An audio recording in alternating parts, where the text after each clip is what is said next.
Hello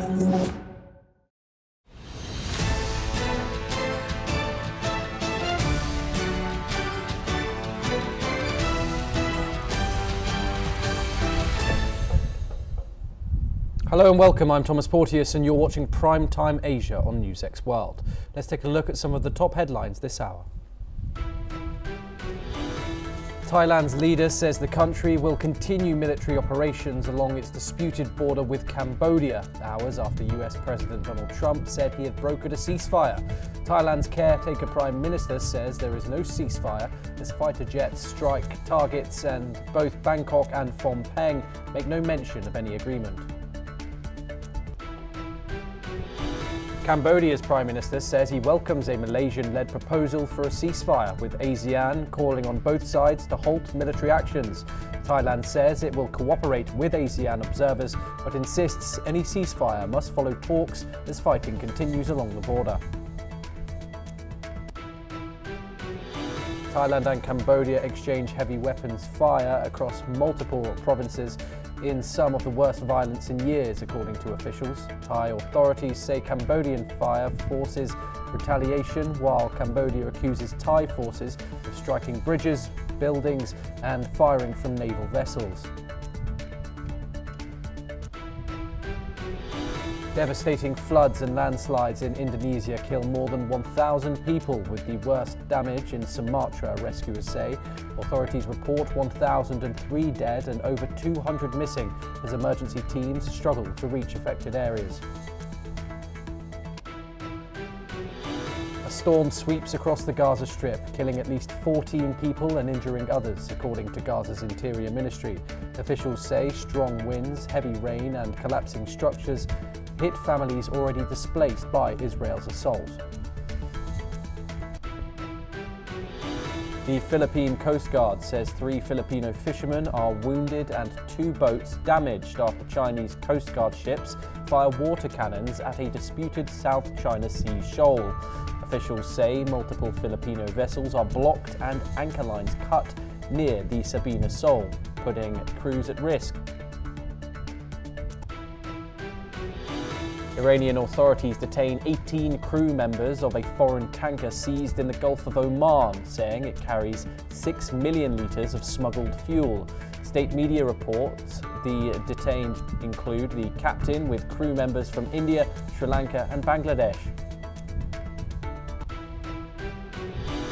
Furious fans stormed the pitch at Kolkata's Salt Lake Stadium after Lionel Messi's appearance is cut short during his India tour. Supporters who paid up to 12,000 rupees rip up seats and throw bottles as officials whisk Messi away, prompting condemnation from West Bengal's chief minister.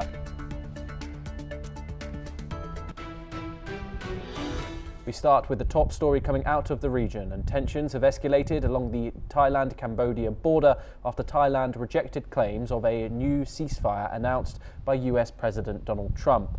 Caretaker Prime Minister Onortin Sharnvirakul said that Thailand would continue military operations until threats to its land and people have ended, adding that there was no agreement to halt the fighting.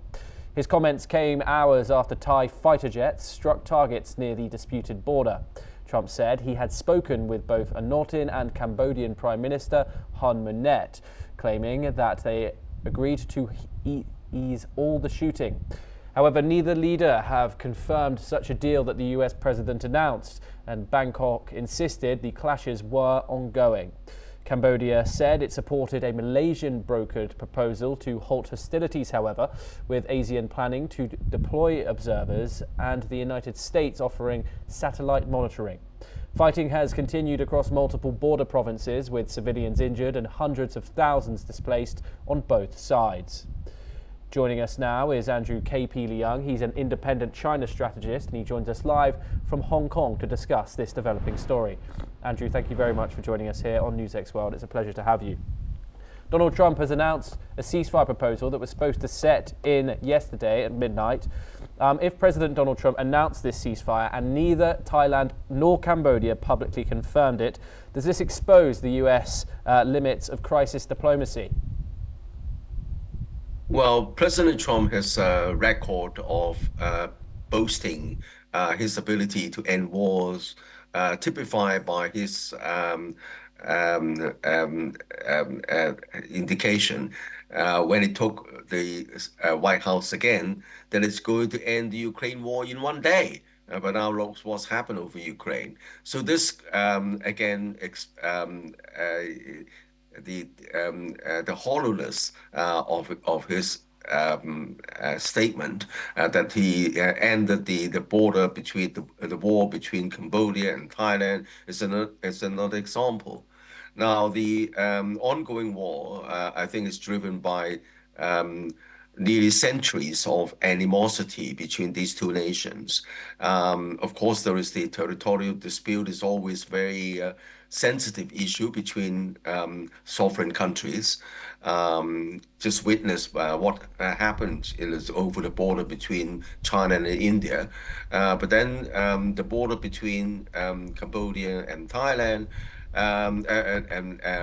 is also very critical in the sense that these disputed areas cover sacred temples, with a long, long history. Um, and then, of course, the Thai Yes. government and the people, the sentiments are very, very strong on both sides. And hence, that's what's happening. But on the other hand, the ongoing war is very bad news for the ASEAN countries. And then some ASEAN countries are expressing the willingness to mediate. Yes. And of course, and that of course affects China as well, because again, the Belt and Road Initiative, and after all, ASEAN is a very major trading partner with China, not to mention the Belt and Road Initiative passing through these areas. Yes, and Andrew, Cambodia previously nominated Donald Trump for the Nobel Peace Prize. However, right now it's rejecting his ceasefire claim. It does, however, back Malaysia as the ASEAN chair, stepping in with de-escalation proposals. Does this reinforce ASEAN's relevance compared to external actors like the United States in this conflict? Well, this happens right in the ASEAN's territory. Both the Cambodia and Thailand are members of ASEAN, and of course the ASEAN neighbor countries do not want this war to destabilize the region. Hence, there's very, very strong incentive as to whether or not the ASEAN will take a stronger role in international relations. I doubt it, because it's always the culture within ASEAN nations that they do not want to extend their influence, but on the other hand, they want more unity within the region, and they do not want to take sides. For example, the ASEAN countries are not refuse to take sides, most of them anyway, refuse to take sides between the United States and China. And there's always abiding by this principle of forming good relations with all neighbors. And if you like, look in another way, it's playing one side to another and trying to extract the best benefits for the nations themselves.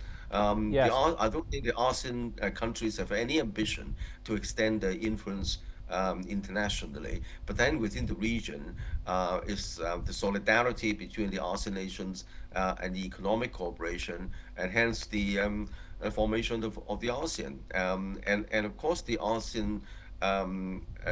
regional comprehensive economic partnership consisting of the ASEAN countries together with their major trading partners is the world's largest trading bloc, accounting for one-third of the world's economy and a third of the world's GDP. But that depends on stability and cooperation between the ASEAN members themselves. Otherwise, all bets are off.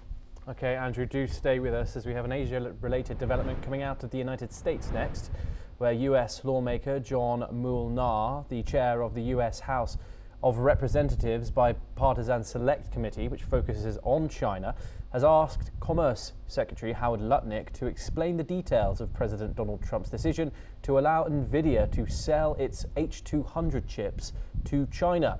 In a letter sent to Commerce Secretary Howard Lutnick, Moulinar requested a briefing by mid-January on the evidence and analysis used to support the decision to reverse the previous administration's export controls. The agreement, as announced by the Trump administration, includes a condition that the US government will receive a 25% share of the revenue from these sales, which is being structured as an import tax. Andrew, what does this reversal on NVIDIA's H200 chip say about the current coherence of US export control policy towards, of course, China? I think you can look at it on two fronts. First of all, the original intention of the US government is to maximize its economic coercion and trade coercion via the tariffs, heavy tariffs on China. That doesn't have seem to work because the China pivoted to the global south, resulting in the overall increase of China's trade surplus to $1 trillion, as recent data have confirmed. Secondly, the United States wants to double down on technological stranglehold, particularly targeting the high-end chips. Again, this doesn't seem to work very well in the sense that China succeeded in growing its, for example, AI, the DeepSeek, which we bypassed the reliance on high-end chips or even a great deal of investment in energy and in AI centers, and they can produce something even close or even better than the AI technologies in the United States.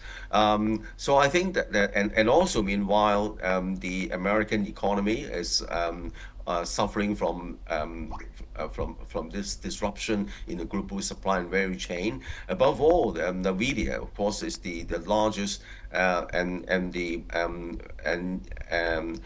financially very powerful corporation. I think that Trump is on good terms with this company because this company is really driving the AI and the chips in the United States. So I think that bearing in mind all these factors, Trump wants to continue to sell these high-end chips, except the very top of the technological league with military implications.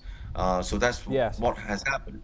Now, this query, of course, is likely coming from the other side of the aisle. I mean, the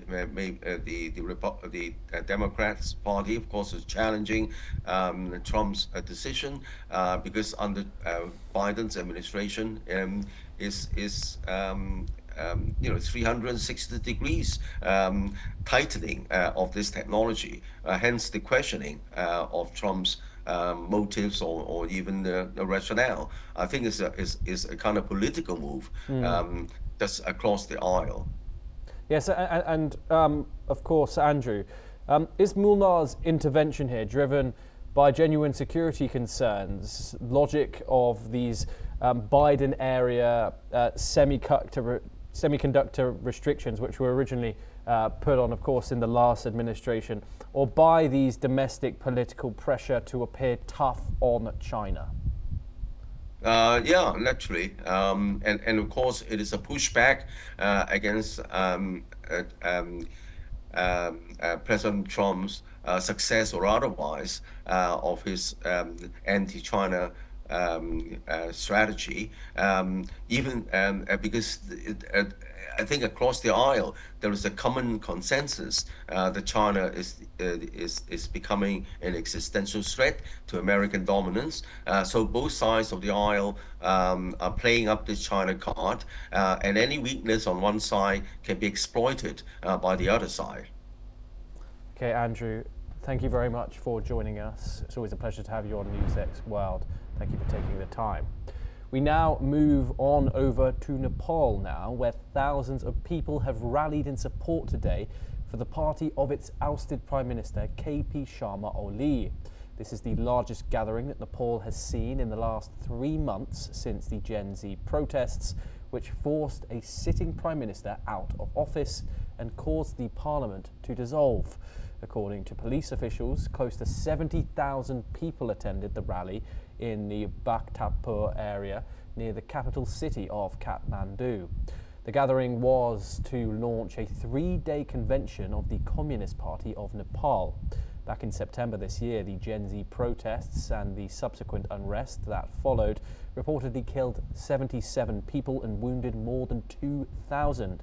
The Prime Minister's office, the Supreme Court and the Parliament were also set on fire by angry mobs, prompting the army to rescue KP Oli and other political officials. The interim government formed in the aftermath of these protests was headed by Chief Justice Sushila Kakri, which says that the protests incurred losses of more than $586 million to Nepal's economy. Joining us now is Ambassador Baswati Mukherjee. She is a former Indian ambassador. She joins us live from the Indian capital. Thank you very much for joining us here on the program. Ambassador, what do these protests say about how Nepal has moved on from these protests, which the whole world, of course, seen, a parliament building up in flames? How do you assess the current situation there? It would appear to give the impression that the earlier protests were manipulated or organized through some third party, because if 70,000 have now demonstrated in support of Oli, who was in danger actually of being lynched or murdered if he had not been rescued by the Royal Nepalese Army, it would appear that there was a plot to subvert his government, to bring down the democratic forces in Nepal, and to set up a completely different regime with the help of outside forces. Because otherwise, the natural question that I would ask, and so would your viewers, is where are those people now? Where have they disappeared? How did they suddenly appear for 48 hours and then disappear after having set, as you rightly said, the parliament building on fire? There was newly built beautiful hotel that was set in fire. There was scenes of anarchy. There were people who were almost lynched.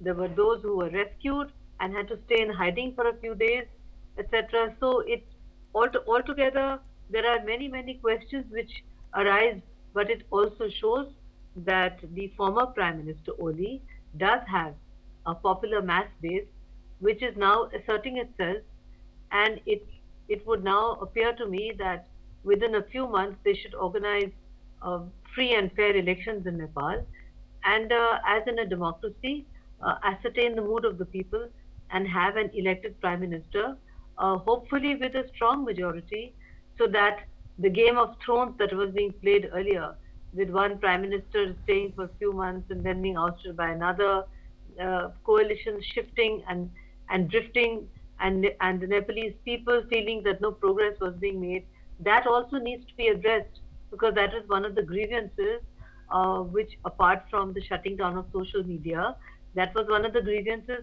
of the disruption that occurred, which many of us initially thought was spontaneous, and then later realized that they could have been orchestrated and manipulated by outside forces. That, of course, the jury is still out on that. How did that happen? Why was it so sudden? Why was it so disruptive? Why was it so chaotic? And how did it happen and go away in this manner? These are very basic questions that the people of Nepal need to answer once they have had free and fair elections. Ambassador Mukherjee, just to give our viewers just a bit more information. Of course, these protests took place in September of 2025, which was the peak unrest. Kathmandu Valley only, there was 100,000 to 150,000 across multiple sites, and nationwide participation was expected to be several 100,000. Of course, this rally today, 70,000 people have shown up. Does the scale of this rally show that Nepal's communist movement still has deep organizational strength or otherwise? Yes, indeed, and in fact, if as it used to be said that Oli has the strong support of China, then it would show that the forces supportive of China within Nepal, apart from those who are left and communist oriented, are asserting themselves because the interim government has said that they would organize free and fair elections. So these are ways in which different forces are asserting themselves. We could very well have over the next couple of weeks another rally giving support for some other political leader from some other political faction. What I am saying is that when these Gen X demonstrations happened in this disruptive manner in September 25, one of the reasons given was that the Nepalese common people were upset at the manner in which there was this Game of Thrones occurring with prime ministers shifting out, shifting in, shifting back, but with no development as such benefiting the Nepalese people. And in this Gen X movement in September 25, when Oli was ousted and was actually dramatically rescued by the Royal Nepalese Army, you would have noted that the major powers in the region, and that includes China, carefully did not comment at all, except to say that we hope that law and order will be restored. That was the common message which emanated from China, from India, and others, so as to disassociate themselves from an internal issue within Nepal, which should be sorted out and which was sorted out eventually by the Nepalese people themselves with the help of the Royal Nepalese Army. So now it would appear that the forces supporting Oli in the first instance and an outside power is asserting itself to show that Oli has got popular support. But I agree with you that 70,000, considering the huge numbers that turned out on September 25, um, may not appear to be large, but in a small country like Nepal, this is not India, where in a political rally you would have 250,000 people landing up for a normal political rally without any problems, without any violence, etc. But then we are a big country with a big population. In a country like Nepal, I would say 70,000 is still quite a respectable number of people to land up for a demonstration. And let's not also forget that in September 25, there were a lot of young folks who were upset because their social media had been cut. That in today's day of social media is very upsetting to everyone. I would be upset myself, but for young folks who depend totally on social media, that a lot of them said that they joined also out of frustration and anger that suddenly overnight their social media was cut off. That was cut off because the social media, those who were in charge of social media were not paying the required license fees, etc. But they said that there should have been a notice period, etc., etc. That is again an internal Nepalese matter. But there is no doubt that when social media was restored, uh, a lot of order came back on its own, spontaneously. Yeah.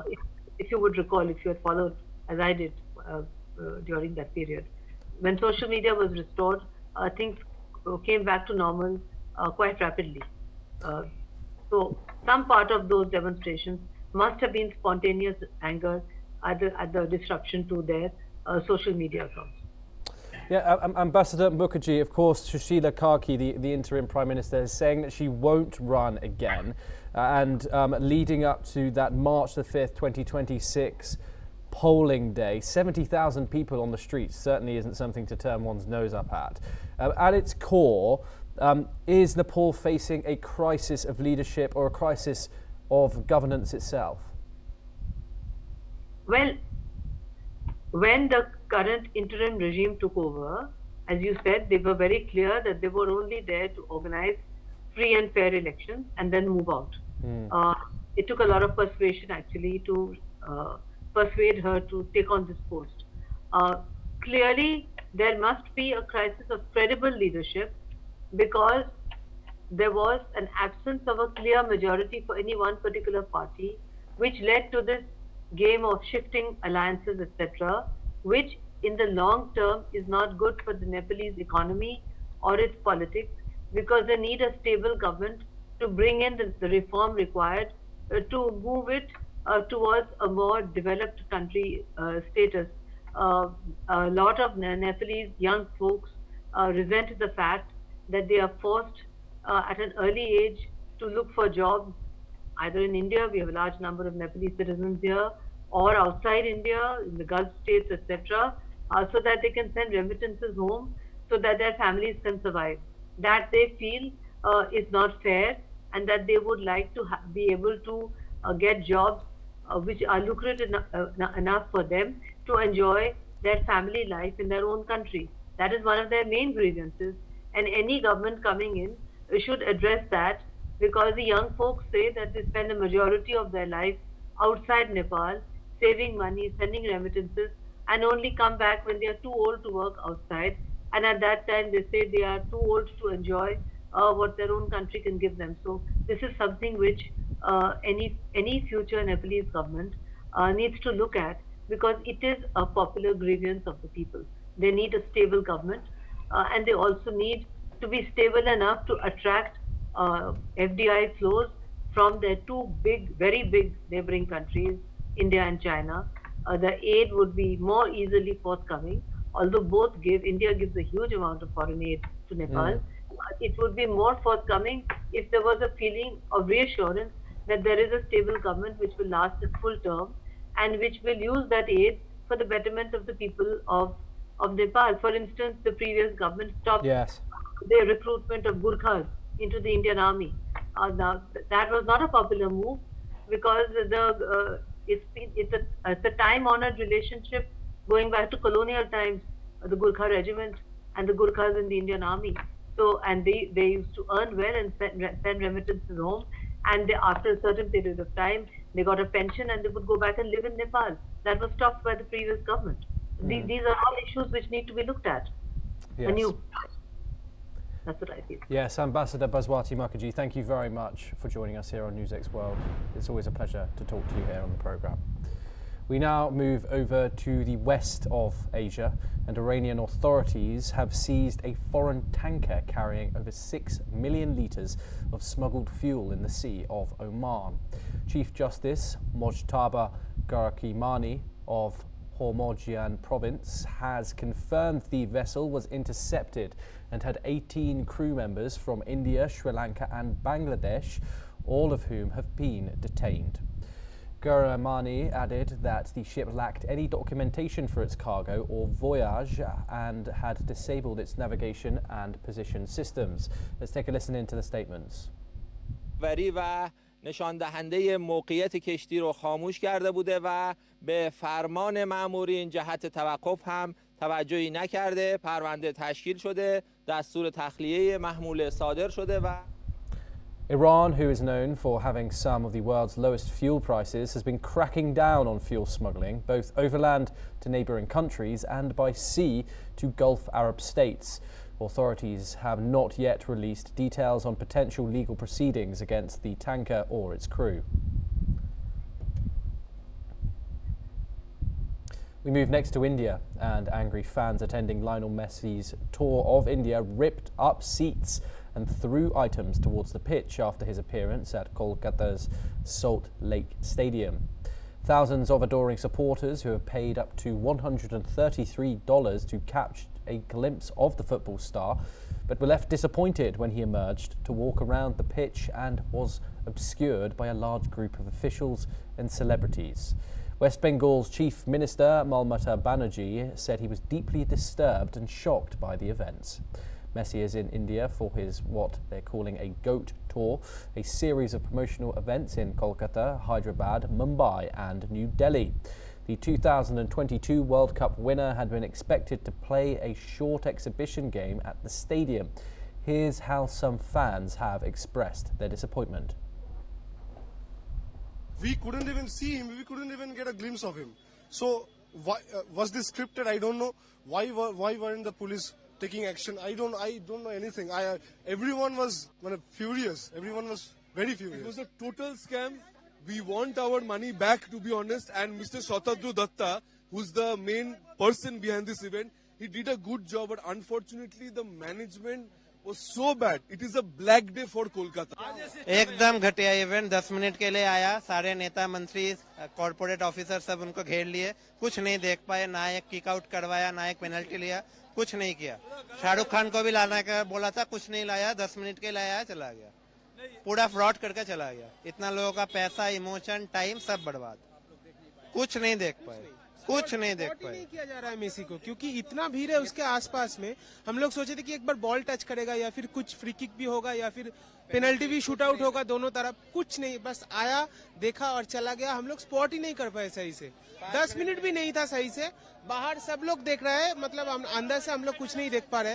ये एक fraud के अलावा और कुछ नहीं कह सकते हम लोग। Around him, and we couldn't even get a glimpse of him for once. It was just those ministers, whoever were there, and he just waved a couple of times and that's it.